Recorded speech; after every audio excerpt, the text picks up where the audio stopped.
Bismillahirrahmanirrahim. Assalamualaikum warahmatullahi wabarakatuh. Alhamdulillahirabbil alamin wa bihi nasta'inu ala umurid dunya waddin. Asyhadu an la ilaha illallah wahdahu la syarikalah wa asyhadu anna Muhammadan abduhu wa rasuluh. Allahumma sholli wa sallim wa barik ala sayyidina Muhammad wa ala alihi wa ashabihi ajma'in, amma ba'du.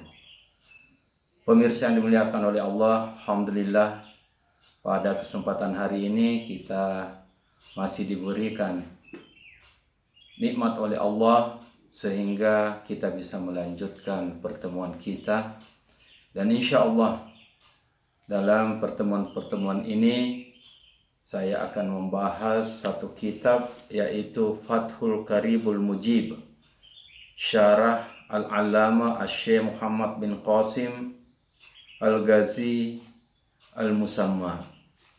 Mudah-mudahan Allah Subhanahu wa taala memberikan kepada kita nikmatnya, berkahnya, hidayahnya, taufiknya, inayahnya, dan ridhonya, sehingga insya Allah dapat bermanfaat untuk kita semuanya.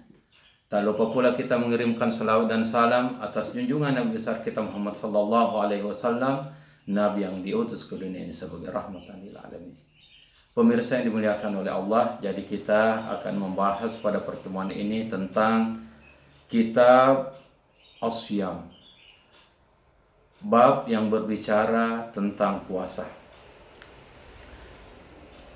Wasaumu huwa, jadi yang dimaksud dengan puasa adalah menurut bahasa al-imsaku, menahan dari makan, minum, berkata-kata kotor, berdusta, mengadu domba, membicarakan keburukan orang lain. Ini semuanya yang perlu kita jaga dari segi lisan, dan di dalam hati kita keluarkan, kita hilangkan yang namanya kedengkian, yang namanya kebencian ya kepada saudara-saudara kita. Ini semuanya yang harus kita jaga sehingga insya Allah puasa yang kita lakukan betul-betul akan mendapatkan berkah dan makna di dalam fisik dan batin kita. Nah, bagaimana pengertian puasa menurut agama? Jadi wasyar'an imsaku an muftirin biniyatin maksusatin jami'i nahari kabilin lisawmi min muslimin akilin tahirin min haidin wa nifasin. Ya, jadi yang namanya puasa adalah menahan dari yang dapat membatalkan puasa biniyatin maksusah, dengan niat yang tertentu, yang memang sudah direncanakan, yang sudah diniatkan, jami'in naharin, dari mulai terbitnya fajar shadiq atau mulai daripada waktu imsak sampai terbenamnya matahari atau dalam sehari penuh, untuk melaksanakan puasa bagi seorang muslim akil, berakal, tahirin, suci dari hadas besar ya. Dia tidak misalnya junub, laki-laki perempuan, atau haid ya, atau nifas ya. Kesemuanya inilah yang harus dilakukan oleh orang yang melaksanakan puasa.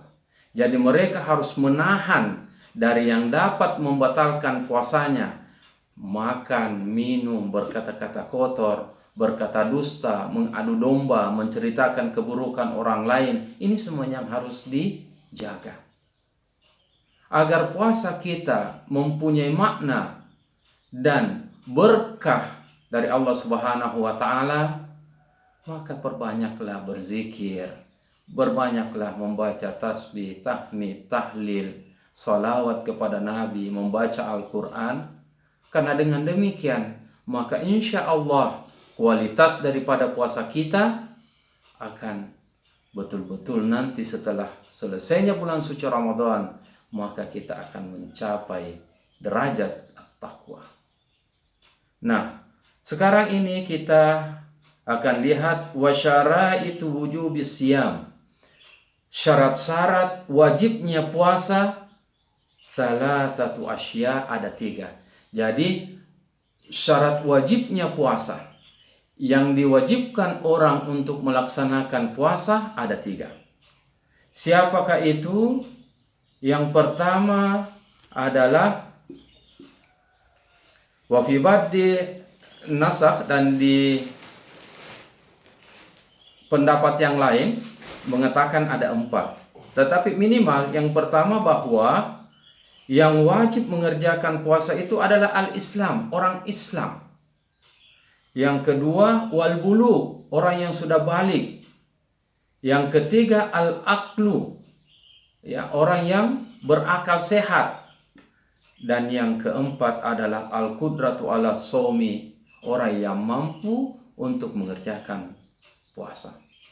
Jadi yang diwajibkan orang untuk mengerjakan puasa adalah mereka yang mengaku dirinya muslim. Siapa yang mengaku dirinya muslim? Yang sudah mengucapkan kedua kalimat syahadat, asyhadu an la ilaha illallah wa asyhadu anna muhammadan rasulullah. Kemudian wal bulugh, orang yang balik. Siapakah yang balik itu? Kalau perempuan sudah mulai nifas. Kalau laki-laki sudah pernah bermimpi sehingga keluar air maninya atau mimpi basah. Nah, seorang orang tua wajib memerintahkan kepada anaknya untuk melaksanakan puasa kalau sudah sampai umur balik ini tadi. Kalau tidak, maka orang tuanya berdosa. Orang tuanya nanti ikut mempertanggungjawabkan di akhirat kelak pada saat yaumul hisab, karena tidak pernah mengajarkan anaknya untuk mengerjakan puasa. Dan bahkan, ya, pemirsa yang dimuliakan oleh Allah Subhanahu wa taala, kita orang tua harus mengajarkan lebih awal anak-anak kita untuk mengerjakan puasa sebelum sampai waktunya. Jadi umur-umur anak 6, 7, 8 tahun kita ajarkan kepada mereka untuk berpuasa. Minimal puasa yang dilakukan atau yang kita ajarkan kepada anak-anak kita itu puasa setengah hari. Jadi di saat waktu sahur kita bangunkan dia, ikutkan sahur bersama-sama. Kemudian pada saat waktu duhur kita, ya, karena fisiknya memang dan belum terbiasa, kasihlah dia makan. Tidak apa-apa berbuka. Kemudian setelah itu dia lanjutkan lagi, nanti makan. Pada saat bersama-sama lagi kita berbuka puasa. Sehingga dengan adanya latihan-latihan seperti itu, bisa jadi pada saat pertengahan Ramadan dia akan mulai mencoba berpuasa sampai asar, dan bahkan nanti berpuasa sampai maghrib. Yang jelas jangan dipaksakan, tapi mereka harus diajar. Kenapa? Supaya pada saat sampai nanti umurnya balik, tidak susah lagi kita perintahkan untuk mengerjakan puasa. Kenapa? Karena sudah terbiasa kita ajarkan untuk mengerjakan puasa. Nah, jadi itu yang kedua, Islam bulugh wal akal, orang yang mempunyai akal sehat. Jadi misalnya ada orang yang ada penyakitnya. Penyakitnya ini adalah misalnya mempunyai gangguan jiwa, gila. Tapi gilanya ini datang-datangan. Ya, kadang dia sehat, kemudian setelah itu masuk bulan suci Ramadan, penyakit gilanya ini datang, penyakit gilanya ini kambuh, maka pada saat itu dia tidak diwajibkan untuk mengerjakan puasa. Kemudian yang keempat, wal qudratu ala shaum, mampu untuk mengerjakan puasa. Siapakah yang dianggap tidak mampu? Yang mempunyai penyakit-penyakit tertentu. Kemudian yang kedua misalnya orang yang sudah uzur, yang sudah tua sekali kodok. Sudah tua, apalagi dia sudah pikun. Nah, orang yang seperti inilah yang ketika mereka sampai pada saat dia Islam, kemudian dia umur balik, dan yang ketiga dia berakal sehat, dan yang keempat al-qudratu ala siyami, mampu untuk mengerjakan puasa, maka mereka inilah yang wajib untuk mengerjakan puasa. Tetapi sekiranya mereka keluar daripada ini, maka dia tidak diwajibkan untuk berpuasa. Makanya Nabi SAW bersabda, rufi al-kalam an thalathin. Allah Subhanahu wa taala mengangkat catatan untuk dia sebagai orang berdosa karena melanggar aturan syariat ada 3. Yang pertama, as-sabiyyu hatta yabluga, orang anak-anak sampai berumur balik. Yang kedua, wal majnunu hatta yafika, orang gila sampai ia sadar. Dan yang ketiga adalah an-naimu hatta yastaiqaz, dan orang yang tidur sampai tersadar.